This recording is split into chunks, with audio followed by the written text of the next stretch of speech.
প্রণয় ঘোরের সন্ধিতে পর্ব ১০ লেখনীতে সালমা চৌধুরী।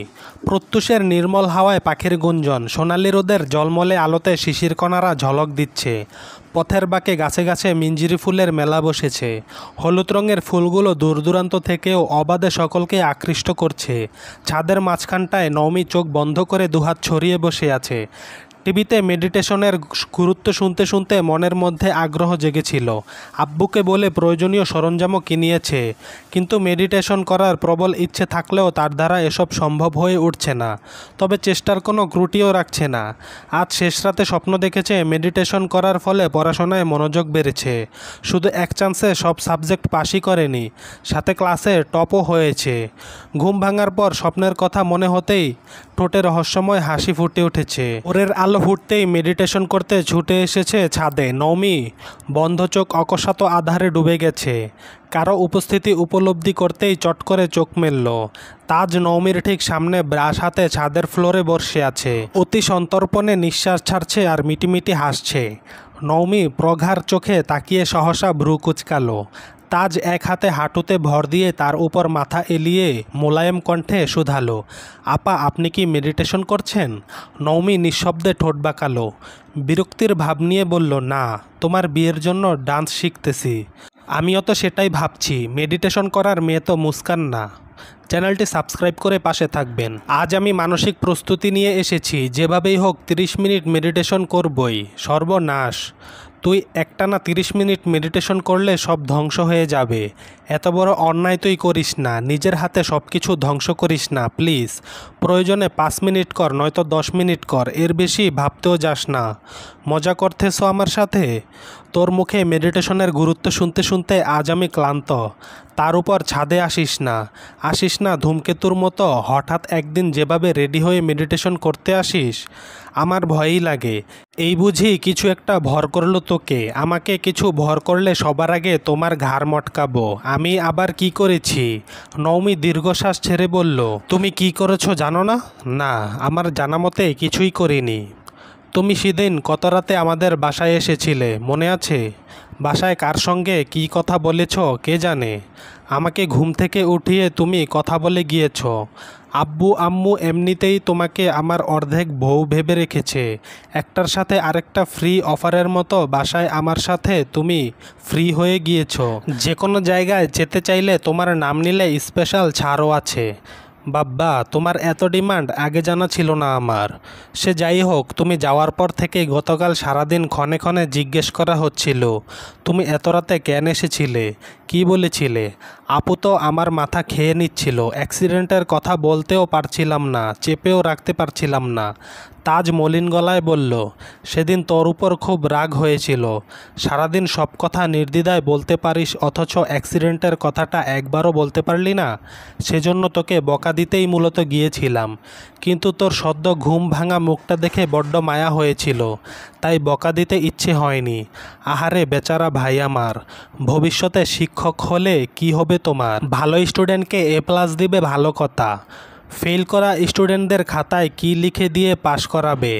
আর যাই করো, চাকরির ইন্টারভিউ দিতে গিয়ে মানুষের প্রতি মায়া দেখিয়ে নিজের ইন্টারভিউ না দিয়ে চলে এসো না। কিসের সঙ্গে কি মেলাচ্ছিস? তুই কি তাদের সঙ্গে নিজেকে তুলনা করছিস? না, আমি তোমার সঙ্গে তোমার মায়ার তুলনা করছি।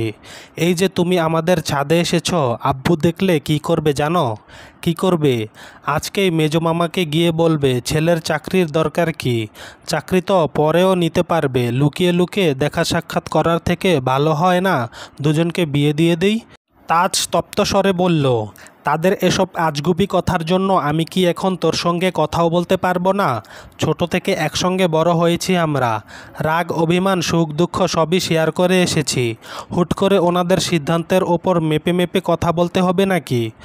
আমার মগজ জুড়ে কথার বিচরণ, আমি তোকেই বলবো আমরণ। কে আটকাবে আমায়? নওমি ক্ষীণ হেসে বলল, কে আটকাবে সেটা বলতে পারবো না, কিন্তু তুমি নীলু ভাবিকে দ্রুত বিয়ে না করলে আমি সহ ফেঁসে যাব। শুধু এটাই জানিয়ে রাখলাম তোমাকে, সেসব পরে দেখা যাবে। তোর সঙ্গে একটা গুরুত্বপূর্ণ কথা আছে। হ্যাঁ বলো। আজ বিকেলে আমাদের বাসায় তোর স্পেশাল দাওয়াত, সেজেগুজে চলে আসিস। ও মা, সেজেগুজে যাব? শাড়ি পরবো নাকি? তোর বিয়ে লাগেনি যে শাড়ি পরে যেতে হবে? লাল জামা, নীল প্লাজো, সাদা ওড়না, চুলে পাখির বাসা, শুধু এভাবে যাস না। আমি তোর ভালোর জন্যই বলছি। আমি অকারণে তোমাদের বাসায় গেলে তুমি 10টা কথা শোনাও আমাকে। সেই তুমি আজ যেভাবে স্পেশাল দাওয়াত দিচ্ছ, আমার মনে হচ্ছে আম্মুর বিয়ের শাড়ি আর সব গহনা পরে হাজির হই। তাজ গম্ভীর মুখ করে প্রশস্ত চোখে তাকাতেই নৌমি একগাল হেসে বলল, আরে আমি তো মজা করতেছিলাম, কিন্তু হঠাৎ স্পেশাল দাওয়াত কিসের? আমাকে না জানিয়ে নিজের বিয়ে ঠিক করে ফেলনি তো? অকস্মাৎ নৌমির আব্বু ছাদে এসেছেন। কপালে ভাঁজ ফেলে বললেন, এত বড় বড় 2টা বাড়ি থাকতে কথা বলার মতো জায়গা কি তোদের হয় না? এই রোদের মধ্যে ছাদেই কথা বলতে হবে? তাজ তৎক্ষণাৎ উঠে দাঁড়ালো। নৌমি দু চোখ বন্ধ করে দীর্ঘশ্বাস ছেড়ে মনে মনে আওড়ালো, যে ভয়টা পাচ্ছিলাম লোকে ঠিকই বলে, যেখানে বাঘের ভয় সেখানেই সন্দেহ হয়। তাজ আমতা আমতা করে বলল, ও মেডিটেশন করতেছিল তাই দেখতে এসেছিলাম, চলে যাচ্ছি এক্ষুনি। আমি কি যেতে বলেছি তোমাকে? না, আসলে পড়তে বসতে হবে। নৌমি বিয়ের কথা কি বলতেছিল? ওইসব কিছু না ফুফা, এমনিতেই মজা করতেছিল। শুনো তাজ, নিজের মানুষদের মধ্যে কোনো লুকোচুরির প্রয়োজন নেই। মেজ ভাইজান তোমাদের বিয়ের কথা বলেছেন, মানে আমার পক্ষ থেকে কোনো আপত্তি নেই। তোমার আজ চাকরি নেই, কাল হয়ে যাবে, এটাও কোনো সমস্যা না। তোমাদের দুজনের সম্মতি থাকলে আমরা আর কিছুই ভাবব না। তাজ মাথা নিচু করে বলছে, না মানে আসলে আমি। নৌমি ফুঁস করে শ্বাস ছেড়ে বসা থেকে উঠে দাঁড়িয়ে স্বাভাবিক কণ্ঠে বলল, তামজিদ ভাইয়া, তুমি যাও এখান থেকে। আর আব্বু, তুমিও নিচে চলো। তোমাকে নিষেধ করার পরও আবার এই কথা বলছো? আমি কি এমন বললাম? কিছু বলতে হবে না তোমার। অনেক মেডিটেশন করে ফেলেছি, খুব ক্ষুধা লেগেছে। চলো খেতে যাব। তুই যা, আমি তাজের সঙ্গে একটু কথা বলে আসছি। নৌমি তাজের দিকে তাকিয়ে চোখ রাঙালো। সহসা রাগী স্বরে বলল, ভাইয়া, তোমার না কলেজে যেতে হবে? দেরি হয়ে যাচ্ছে না? তাজ অসহায় দৃষ্টিতে তাকালো কেবল। নৌমির আব্বু উদ্বিগ্ন কণ্ঠে শুধালেন, কলেজে যাবে? সহায়হীন হয়ে ওপর নিচ মাথা নাড়ালো।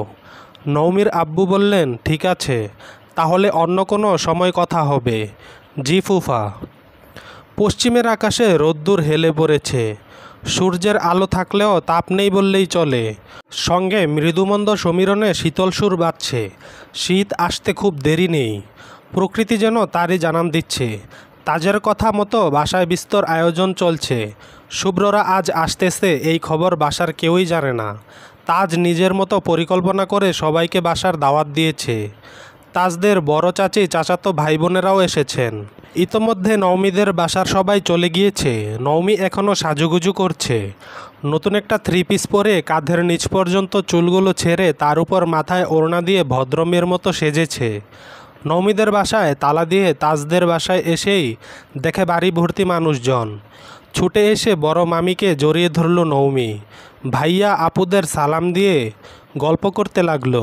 কিছুক্ষণ পর তাজ নেমে এসেছে। বসার ঘরে সবাই আছে, অথচ নৌমিকে খুঁজে পাচ্ছে না। তাজ অকস্মাৎ শুধালো, মুস্কান আসেনি এখনো? নৌমি চোখ ঘুরিয়ে তাজের দিকে ঘুরে বলল, এই তো আমি। নৌমির 3 পিস পরা ভদ্র সাজ আর মাথায় ঘোমটা দেখেই হতভম্ব হয়ে রইল।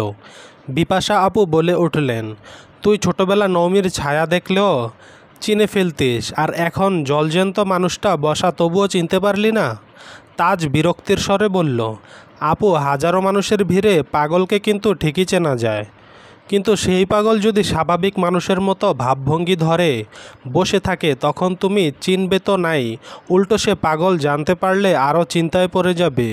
তাজ চলে গেছে। বিপাশা আপু নৌমির দিকে তাকিয়ে বলল, তোকে কিন্তু পাগল বলেনি। নৌমি গাল ফুলিয়ে উঠে গিয়ে তাজের সামনে দাঁড়ালো। বিপাশা কপালে হাত চেপে বলল, আজকে তাজের খবর আছে। তাজ তপ্ত স্বরে বলল, কী চাই? তুমি আমাকে পাগল বললে কেন? আমি কি একবারও বলেছি নৌমি পাগল? না, তুমি ইনিয়ে বিনিয়ে বলছো আমি পাগল। তোর এত বুদ্ধি হয়ে গেছে যে ইনিয়ে বিনিয়ে বলা কথাও আজকাল বুঝে যাচ্ছিস। আমার বুদ্ধি বরাবরই একটু বেশি, তাই কথা দিয়ে ব্যথা ভোলানোর চেষ্টা আমার সঙ্গে করো না। তাজ দাঁতে দাঁত পিষে বলল, তোকে সাজতে বলেছি বলে এভাবে সেজে আসবি? এর থেকে ফুপ্পির বিয়ের শাড়িটাই পরে আসতি। সবার উপস্থিতিতে ঘাড়ে ধরে তোর সাথে আমার বিয়েটাই দিয়ে দিত। নওমীর ক্ষুদ্র চোখে পরপর কয়েকবার পল্লব ঝাপটে বলল, মানে? মুখে 175 গ্রাম মেকআপ, ঠোঁটে লাল লিপস্টিক, চোখে কাজল, গালে টমেটো সস লাগিয়ে আসাটা কি খুব প্রয়োজন ছিল? Tomato sauce? গালে কি দিয়েছিস এসব? ব্লাশন বলে এগুলোকে। সে যাই বলুক, এত সাজতে বলেছিলাম তোকে? এক্ষুনি বাসা থেকে মুখ ধুয়ে আসছি, ওয়েট। নওমী এক দৌড়ে বসার রুম পেরিয়ে ছুটল। তাজ ডাকছে, এই মুস্কান, কথা তো শুনবি। নওমী তাজের দিকে তাকিয়ে থেকে মেইন গেটের বাইরে যেতে যেতে বলল, এসে শুনবো। অকস্মাৎ শক্তপোক্ত কিছুর সঙ্গে জোরে সোরে ধাক্কা খেল। অনাকাঙ্ক্ষিত ধাক্কায় চঞ্চল পা থামল। মাথাটা সহসা চক্কর দিয়ে উঠেছে। মাথার সাথে সাথে নাকটাতেও প্রচণ্ড চাপ খেয়েছে। নওমী ব্যথায় আর্তনাদ করল। দমকা হাওয়ার মতো দুইটা মজবুত হাত নওমীর বাহু চেপে শীতল কণ্ঠে ডাকল, নওমী, তুমি কি ঠিক আছো? নওমীর অস্পষ্ট স্বরের আর্তনাদ তাজের কান পর্যন্ত পৌঁছেছে কি না কে জানে। কয়েক মুহূর্তের মধ্যে তাজও এসে মেন গেটে দাঁড়ালো। পরিচিত কণ্ঠস্বর কানে পৌঁছাতেই নওমী চমকে তাকালো। অজান্তেই দুচোখ প্রশস্ত হলো। হৃদয়ের সবটুকু কৌতূহল কণ্ঠে ঢেলে ডাকল, শুভ্র ভাইয়া। চলবে। আমার জীবনে তোমার অস্তিত্ব রঙিন প্রজাপতির মতো নিরুপম। প্রজাপতি যেমন বাহ্যজগতে মুগ্ধতা ছড়ায়, তুমি তেমন আমার হৃদয় অঙ্গনে প্রতিনিয়ত স্নিগ্ধতা ছড়াও। তুমি আমার বেখেয়ালি মনের অপ্রমেয় সুখের আভাস, শুভ্রতার চাদরে মোড়ানো দূরধিগম্য প্রণয়ের নিবাস। এই কাঠগোলাপময় মায়াবী রাত তোমার হয়ে যাক, লাবণ্যময়ীর লাবণ্য বরং আমার হয়ে থাক।